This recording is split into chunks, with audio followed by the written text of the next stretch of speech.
Welcome to our program on Kardec Radio. Welcome, dear friends, to Kardec Radio, always here and ready to nourish our souls.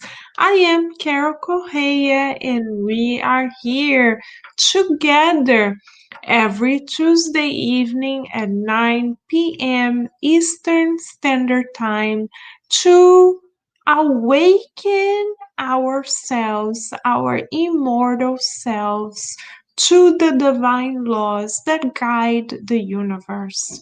Why is this effort such an important effort, both for us who are incarnated and those of us who are already in the spiritual realm?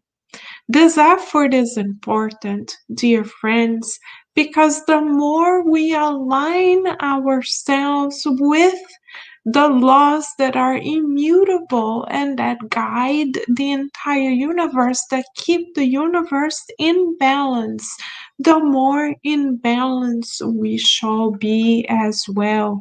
Our Master Jesus is the most perfect model offered to us by God as far as aligning ourselves with the divine laws go.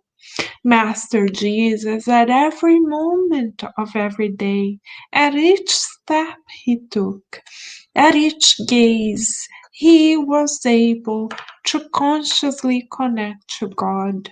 In the prayer that he taught humanity, our Father, he awakened us for the first time in millennia to the fact that we are children of God, brothers and sisters, progressing towards the acquisition of virtues that will one day allow for us to be mediums of God, as Master Jesus has been. So this is the journey, this is the pathway for which we were created. Can we imagine, dear friends, that at some point the ultimate and most loving and decided to create us uniquely as we are, destining us to acquire immortal joy of living? What a beautiful plan! So why not study the manual as to how to get there? And luckily, dear friends, we don't have to do it ourselves as we like to practice here in the United States of America.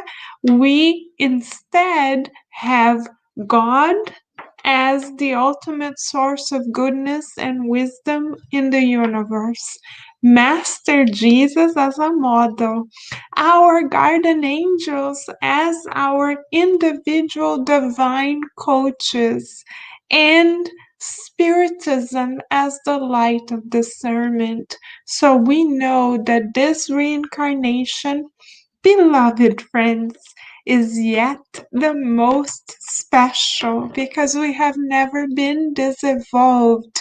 This is why we here at Kardec Radio constantly invest in the good within ourselves so that we can continue to fulfill our reincarnatory plans and align ourselves with the abundant source of love that is always available to us, named God. And it is with this purpose of feeling God's love, dear friends, together, that we welcome you and invite you to study with us question 872 of the third part of the Spirit's book, the section of the Spirit's book which Allan Kardec devoted to the divine moral ethical laws. So here in question 872, that will be the objective of our study tonight. Kardec summarizes to us the pillars of understanding regarding free will and the presence of divine providence in our lives.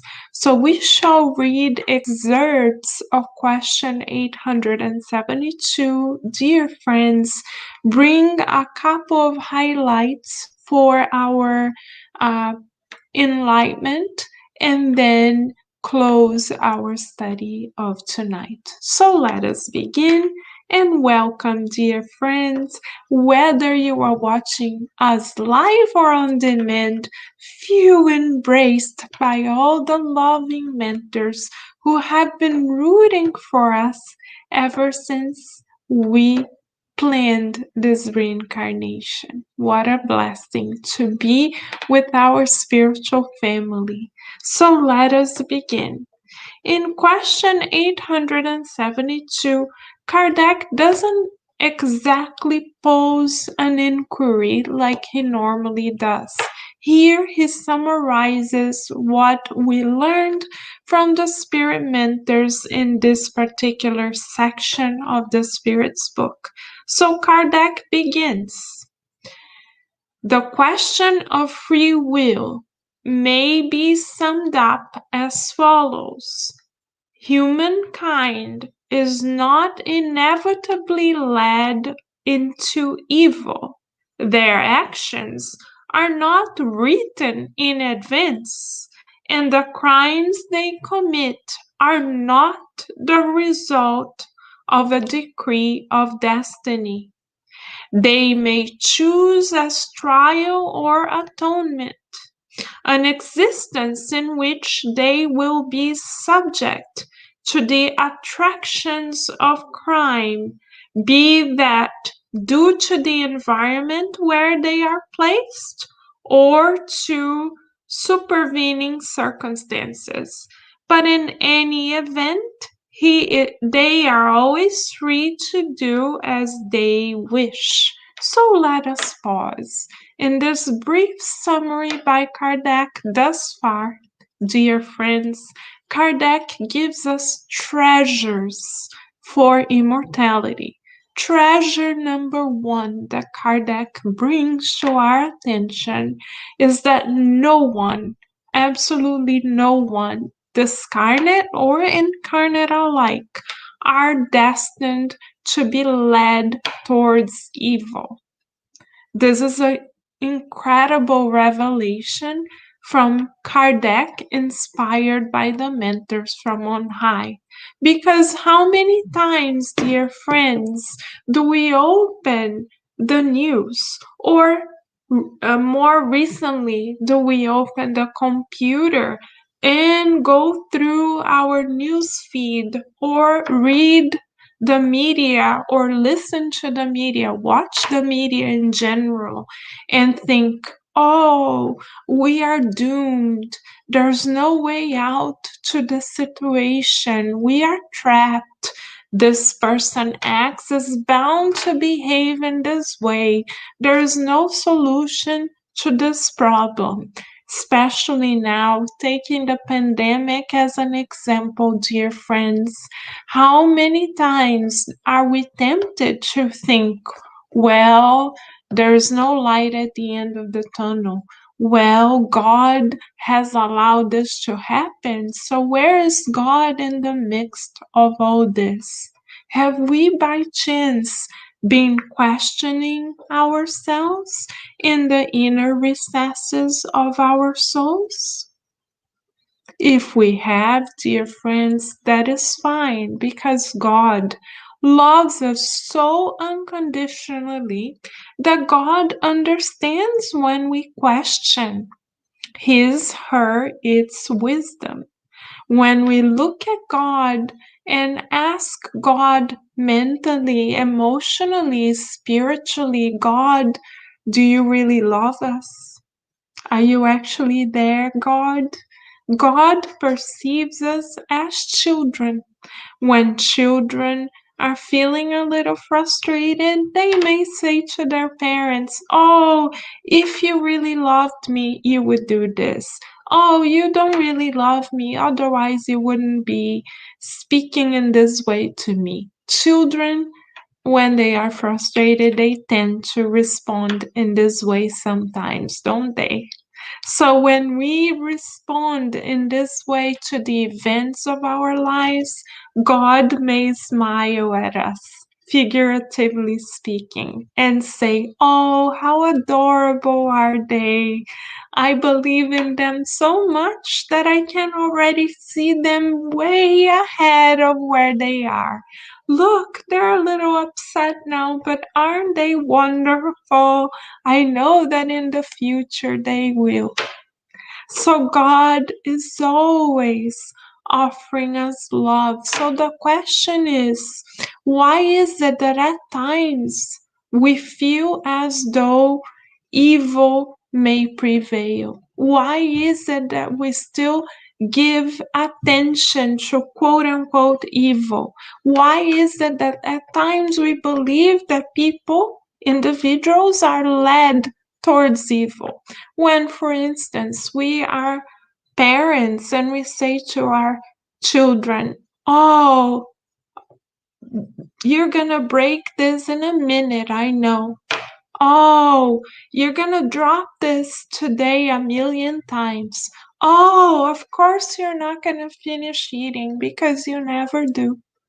So we may look at our children as parents, dear friends, and see them through a very dark lenses, seeing, highlighting what we believe they lack. So if we approach our children, for instance, over whom we have some authority, towards this angle, then we are prioritizing evil. What is evil? The lack of light. Since our lenses through which we are examining that spirit are so dark, then we see shadows.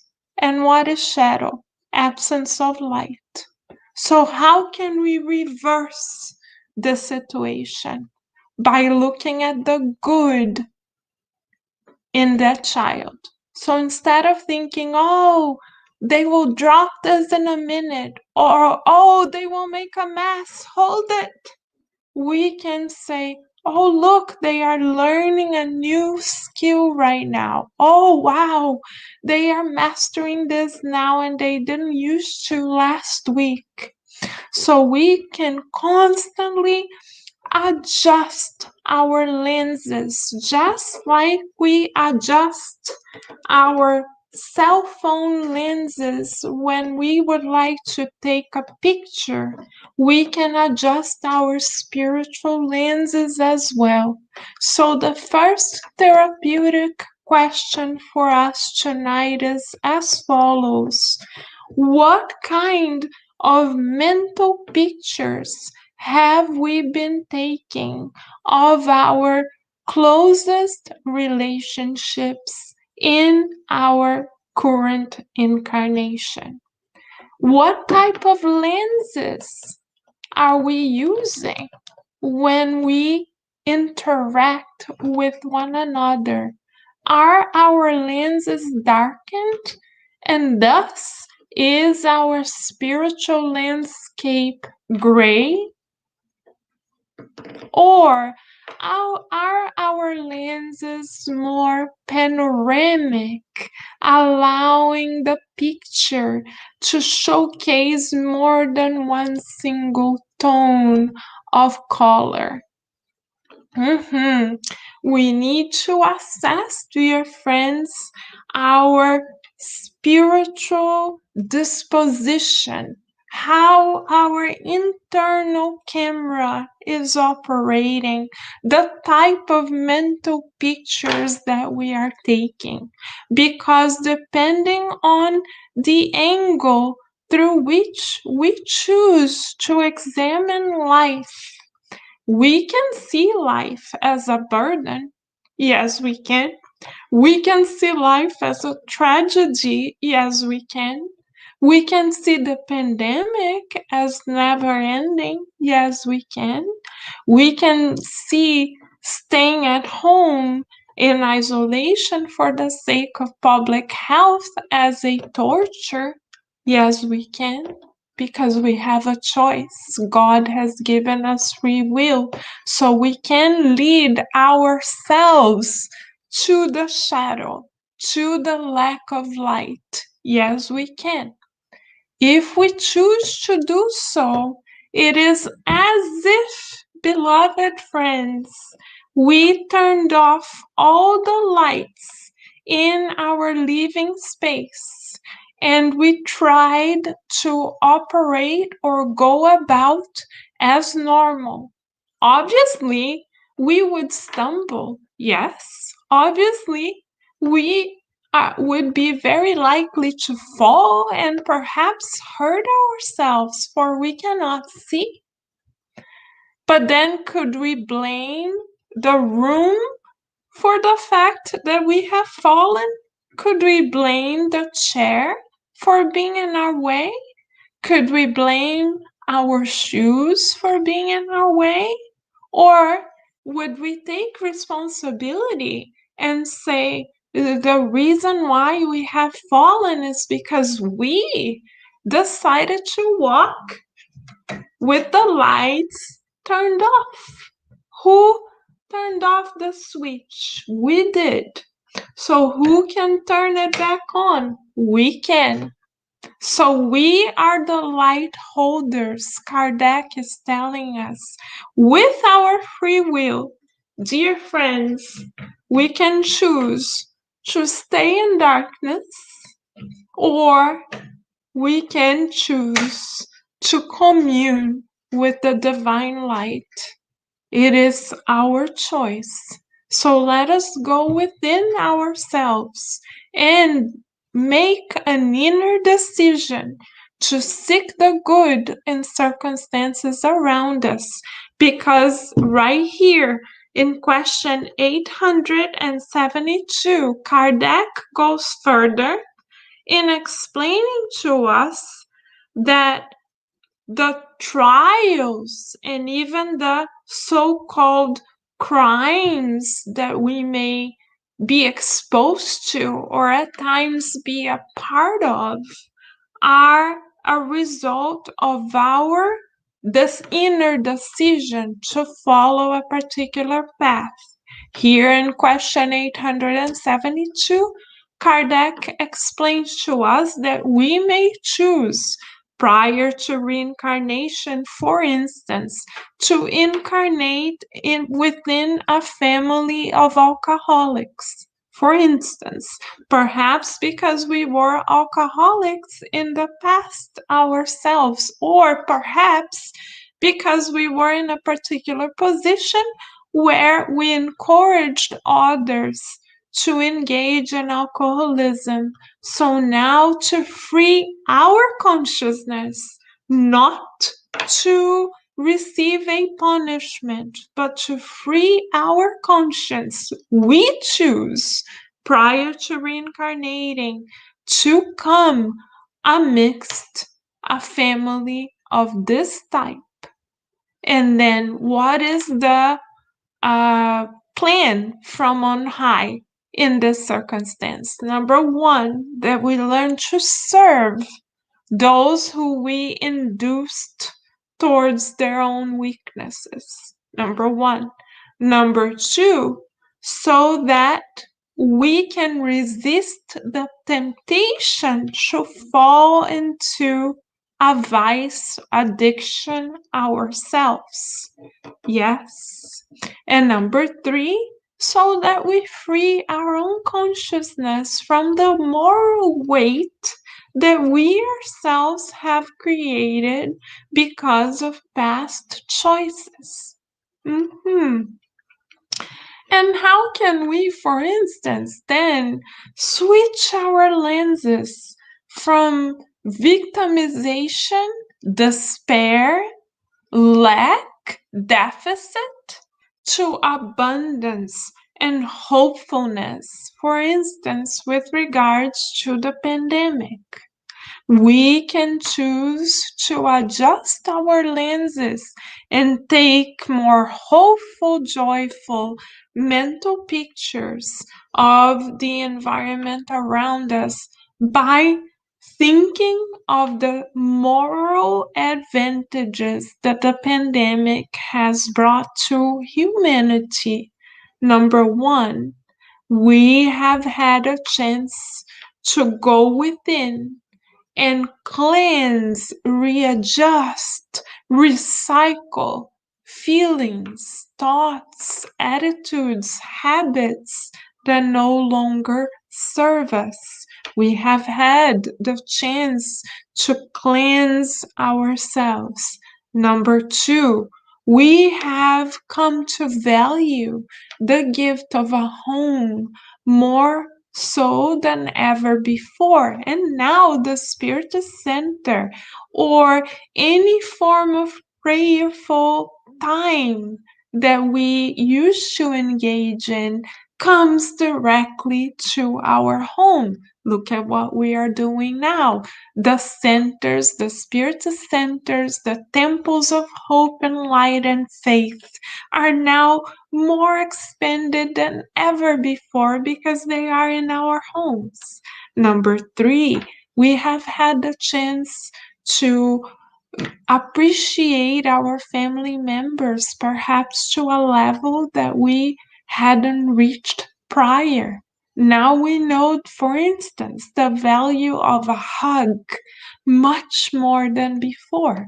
Before, we may have taken a hug for granted, but now we know how precious it is. So God is educating us. And another therapeutic question for us is, what virtues, what lessons have we learned during the pandemic?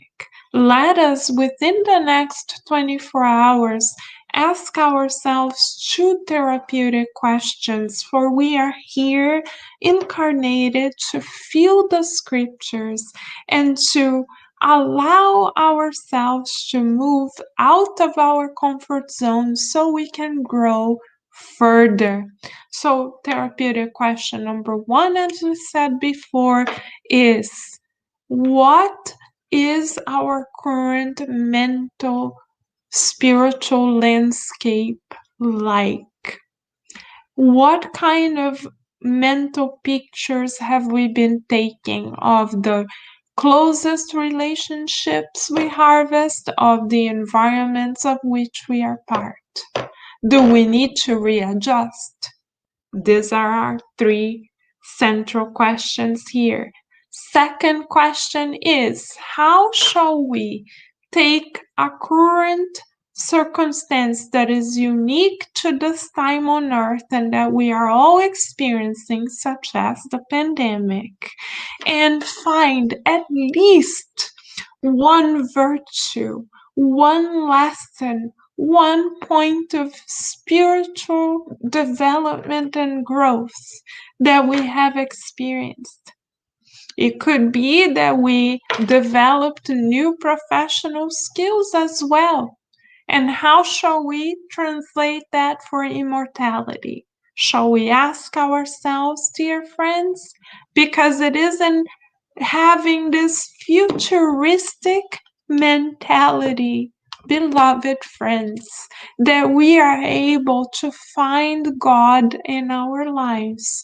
So, as we learned yesterday in a Spiritist educational meeting we were attending, if we look at our lives in this continuum here and only see the now, which is the tip right here, we may see very little and we may feel entrapped. We may not know where to go because we only see 1 inch of the whole picture.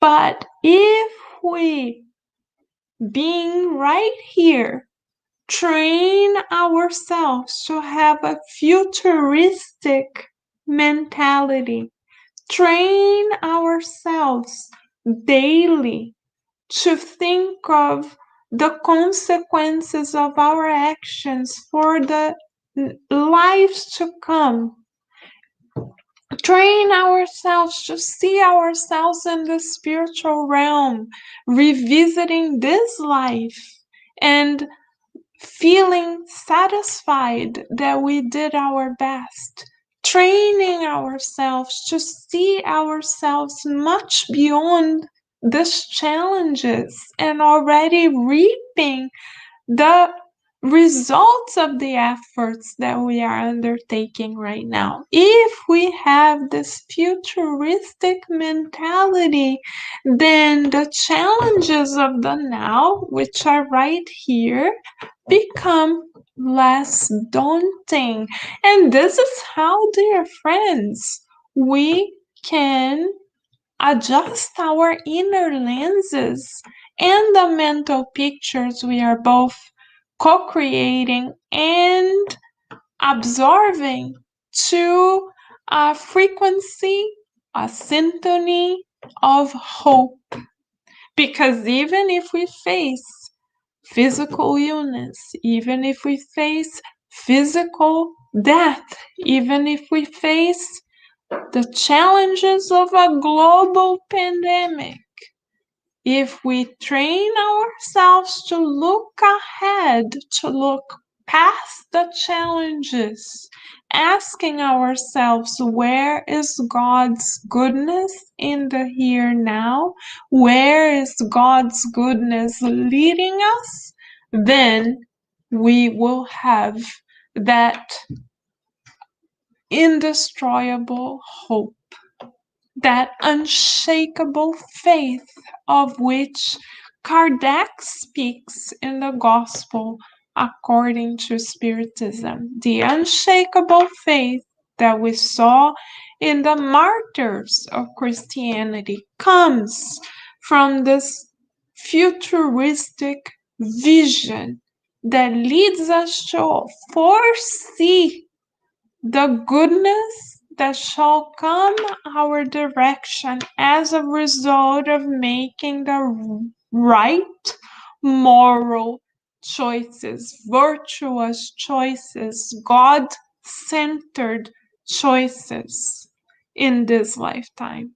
So, here and now, we are being invited to boost our sense of hope, knowing through question 872 of the Spirit's book that no one is destined to be forgotten in evil. No one is destined to crimes. No one is destined to suffer. Suffering is a choice, dear friends. We can choose to feel desperate and miserable by looking at this little tiny dot called today alone, or we can harvest the light of hope by looking into the future. This is how come Master Jesus, our guide and model, was able to go through a crucifixion because his mind was already ahead, past the moment. He knew that the sacrifice would be worth it. None of us will ever have to go through such a sacrifice, but most certainly the pandemic is inviting us to sacrifice our ego because we no longer can do things our way whenever we want, however we want. So, how can we best learn to sacrifice our ego? By looking for hope in the future.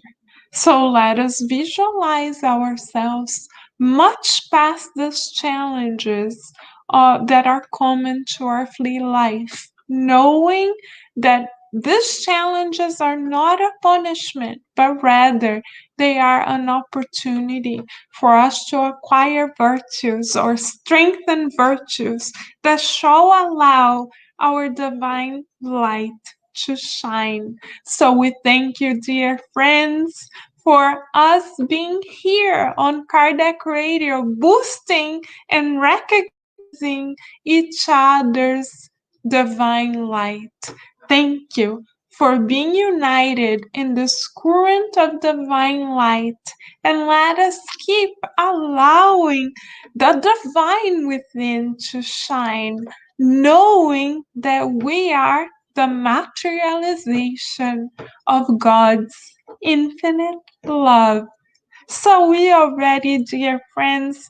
Look forward to nourishing our souls together with you yet again next week on Tuesday at 9 p.m. In the meantime, we invite you to continue nourishing your souls right here on Kardec Radio, where there is always more for you and I and all of us. We wish you many beautiful blessings, dear friends, and until next time.